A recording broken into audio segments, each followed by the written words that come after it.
نحمد و نصلی علی رسول الکریم اما بعد۔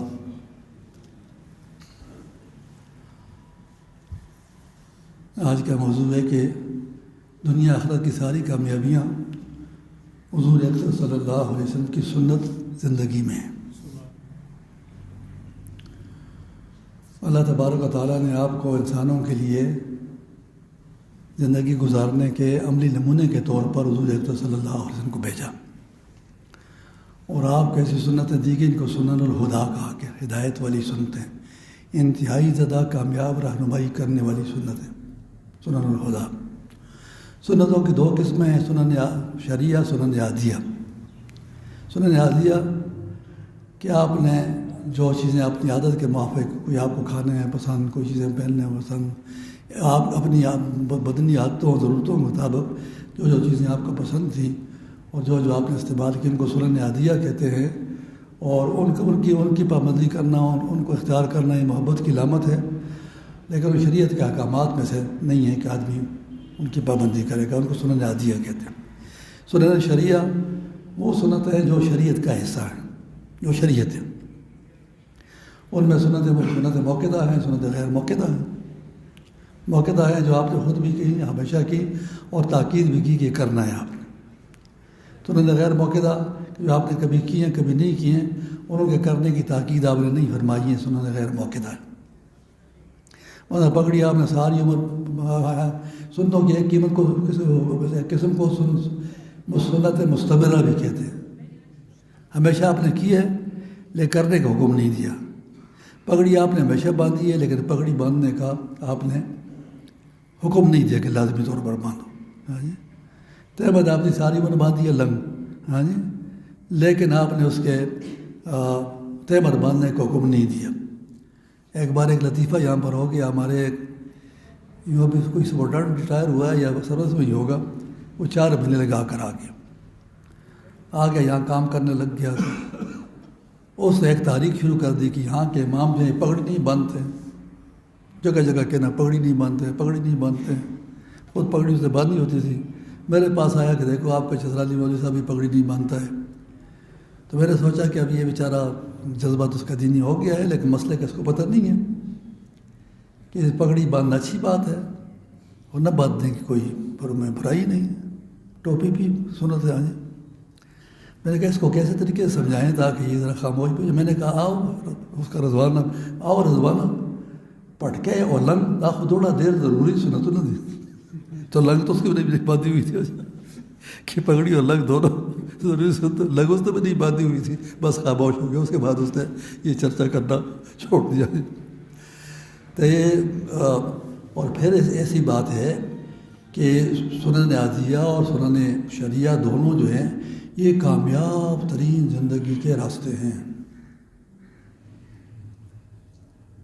اب دیکھیں، میں آپ کا پتہ تجربے کی باتیں سناؤں، میں تو کتابوں میں آئی ہوئی باتیں ہوں ماشاء اللہ، اس کے بعد انسان کا تجربہ بھی ہوتا ہے۔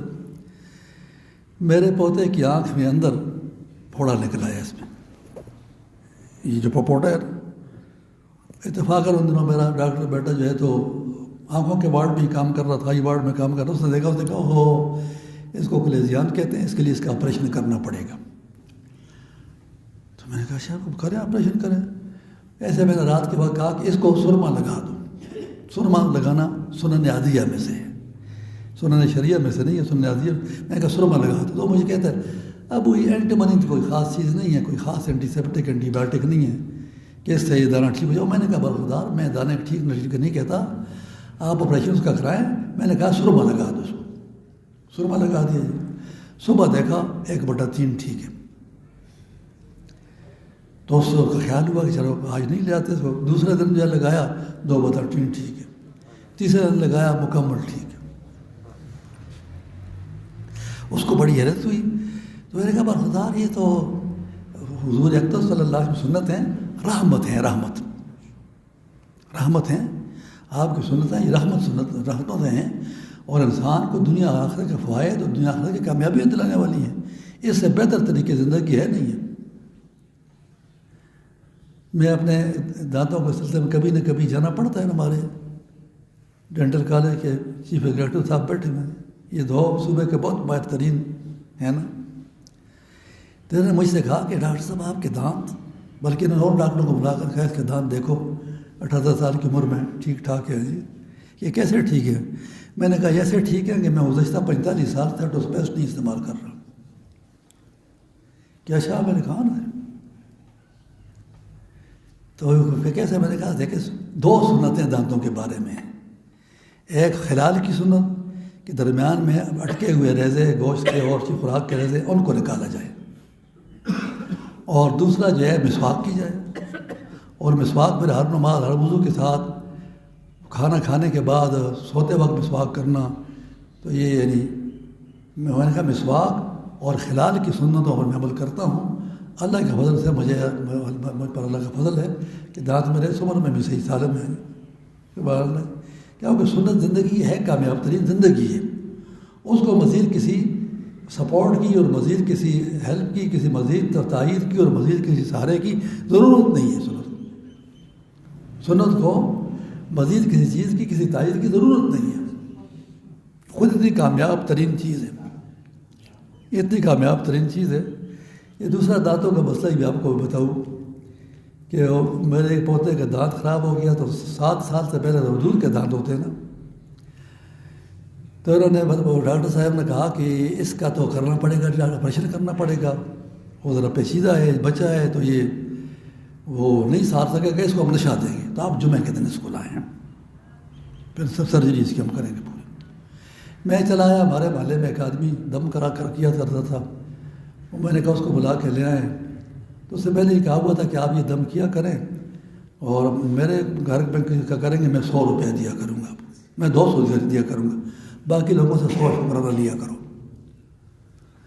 اس سے میں نے دم کرایا. اس کا باپ اور چچا ڈاکٹر باپ دونوں موجود تھے. اس نے دم کیا کہا اس کے میں نے کیڑے نکال دیے. دکھا بھی دی اس نے پانی میں سفید کوئی حرکت کی چیزیں. چلا گیا تو میں نے وہ بیٹوں سے پوچھا کیسے رہا؟ انہوں نے کہا ایسے ہی کچھ ڈھکوسلا سا تھا، کوئی خاص بات نہیں تھی، بچہ ٹھیک نہیں ہوا جی. اور میں نے دعا مانگی اللہ تبارک تعالیٰ ہمارے بزرگوں کے دموں میں تو شفا ہو جاتی ہے، اس کی نہیں ہوئی ہے. تو مجھے کوئی کہہ رہا ہے کہ اس کے چچا اور اس کے باپ کی بد اعتقادی سے نہیں ہوا. وہ ذرا وہ بد اعتقادی، ان کی بد اعتقادی گزر جائے اور تم اعتقاد کرو تو ہو جائے گا. میں نے کہا بالکل ہمارا تو اعتقاد ہے، اللہ کے کلام اللہ کی شفا ہے. مسئلہ کی شان کو تیسرے دن کی بات بھول گئی. لڑکے نے درد وغیرہ کی شکایت ختم کر دی. وہ ڈاکٹر صاحب کو خیال ہوا کہ جمعے کو یہ نہیں آیا، شاید میں نے اس کو دن دے دی، یہ خفا ہو گیا کہ جلدی کرنا چاہیے تھا. میں نے کہا ڈاکٹر صاحب آپ نہیں آئے ہیں تو بچے کا کیا ہوا؟ میں نے کہا بچہ تو ٹھیک ہو گیا. یہ کیسے ٹھیک ہوا؟ میں نے کہا دم سے ٹھیک ہو گیا. آپ کیا کرتے؟ سبحان اللہ جی.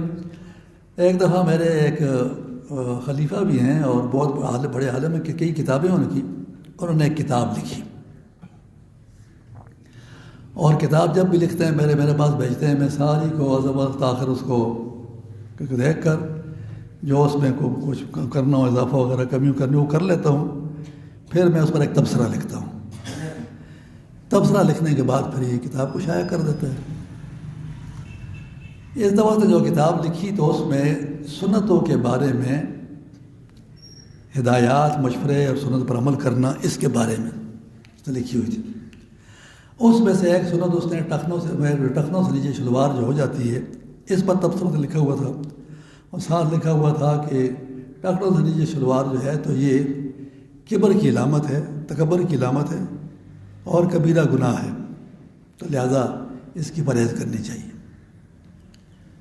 تو جب میں اس پر تبصرہ لکھنے لگا تو مجھے ایک بڑی دلچسپ بات یاد آ گئی.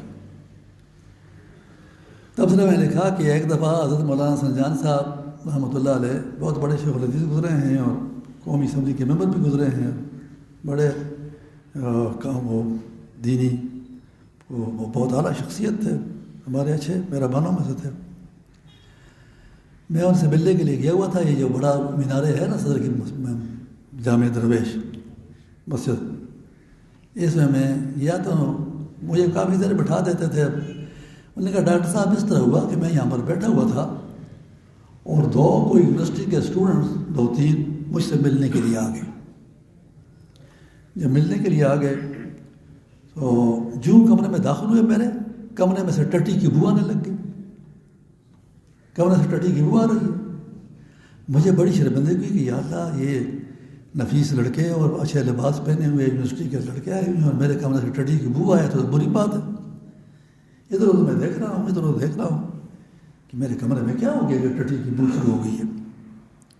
کہتے ہیں کہ لڑکے کی میں نے شلوار کی طرف دیکھا تو بوٹوں کے نیچے سے گھسیٹتا ہوا آیا ہوا تھا اور راستے میں ٹٹی سے لت پر کر کے اس شلوار پہلے ہوئے کمرے میں داخل ہوا تھا.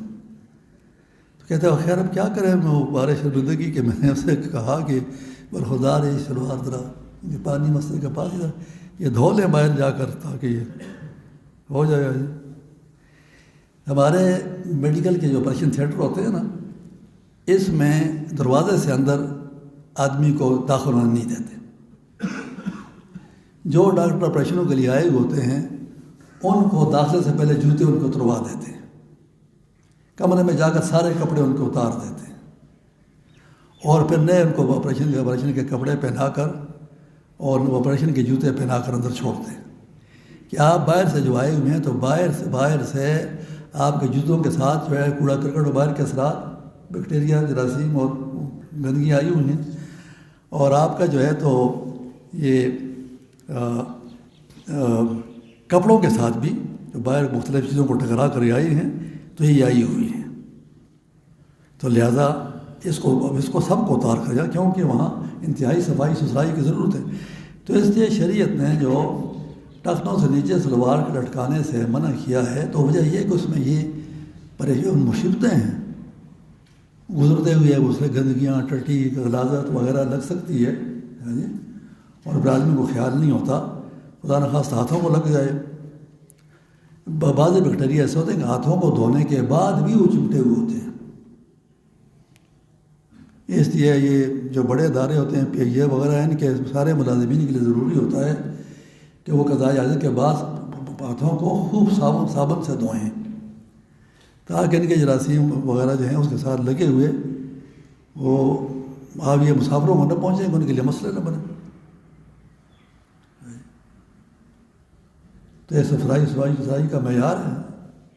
تو شریعت نے تو اس لیے اس کی پابندی کروائی کہ ڈاکٹر سے اوپر رکھو گے کہ اس پر گندگی نہیں لگے گی اس پر آلائشیں نہیں لگیں گی اور آپ کے لیے مسئلے نہیں پیدا ہوں گے. پھر یہ ہے کہ سنتوں فرض پر عمل کرنا تو ضروری ہے. فرض واجب پر سنتوں پر بھی ضروری ہے. دین تین چیزیں یہ ضروری دین ہے: فرض واجب اور سنت موقعہ. فرض واجب سنت موقعہ یہ ضروری دین ہے. اس لیے سنت پر عمل چھوڑ دیا تو یہ گناہ کبیرہ ہے. سنت پر عمل چھوڑ دے آدمی یہ گناہ کبیرہ ہے. لیکن آدمی یہ کہے کہ سنت کو میں نہیں مانتا نفل پر عمل نہ کرے تو ثواب نہ ہوا گناہ بھی کچھ نہیں ثواب بھی نہیں ہوا. گناہ بھی نہیں ہے لیکن ثواب بھی نہیں ہے بڑے ثواب سے محرومی ہوگی. اور یہ تو سنتوں کو ترک کر دیا تو یہ گناہ کبیرہ ہو گیا. لیکن اگر آدمی کہے کہ میں شریعت میں سنت اور نفل کو نہیں مانتا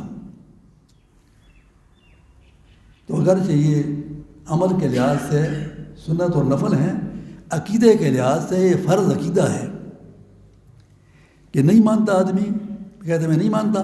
اس سے آدمی کو پھر دوبارہ کلمہ پڑھنا پڑے گا. اس کو نکاح بھی دوبارہ کرنا پڑے گا کہ جو آدمی کہے کہ میں سنتے ہیں اور نوافل نہیں مانتا. کتابوں میں لکھا ہوا ہے کہ نہ ماننے سے آدمی کافر نہیں ہوتا جو فقہ کی کتابوں میں لکھا ہوتا ہے. وہ اس طرح ہوتا ہے کہ مثلا ایک بات کو حنفی فقہ سنت مان رہا ہے شافعی فقہ کہتے ہیں کہ ان دلائل کے نزدیک یہ سنت موقع نہیں ہے مستحب ہے. اس طرح نہ ماننے سے آدمی کافر نہیں. آدمی کیا شریعت میں اس میں سنت کو نہیں مانتا تو اس سے آدمی کا ایمان ختم ہو جاتا ہے. یا سنت کا مذاق اڑا لے. اگر آدمی اس کو دینی معلومات نہ ہو اس سے ہو جائے تو اس کو اللہ تعالیٰ معاف کرتا ہے. اور اگر آدمی کو معلومات ہوں تو وہ ایسا کہتے ہیں تو یہ خطرناک بات ہو جاتی ہے. تو آج کا موضوع یہ تھا کہ اللہ پاک نے کامیاب زندگی کے لیے گزارنے کے لیے بہترین نمونہ جو ہے وہ حضور اکرم صلی اللہ علیہ وسلم سنت میں رکھا ہے اور اس کو آپ لے کر چلیں عمل کریں اس پر آنکھیں بند کر کے چلیں. آپ کامیابی کی طرف بڑھ رہے ہیں. آپ کو کوئی خطرات سامنے نہیں آ رہے کیونکہ آپ جو ہے تو ایک کامیاب ترین زندگی کے طریقے کو لے کے چل رہے ہیں جو کہ حضور اکرم صلی اللہ علیہ وسلم کا سنت طریقہ ہے. اور اس میں انسان کے کھانے پینے اٹھنے بیٹھنے سونے جاگنے قضائیت کے لیے جانے، کپڑے پہننے اتارنے، ہے جی، دکان پر بیٹھنے، گھر کے تعلقات، اور جو ہے محلوں میں رہنے، لوگوں کے ساتھ تعلقات، حکومتی تعلقات اور اسمبلیاں، وزارتیں، صدارتیں اور حکومتی فیصلے، قانون، آئین، سب کی رہنمائی جو ہے تو چھوٹی سی بات سے لے کر آخر تک بڑی بات تک سب کی رہنمائی موجود ہے۔ اللہ پاک ہمیں عمل کی توفیق عطا فرمائے۔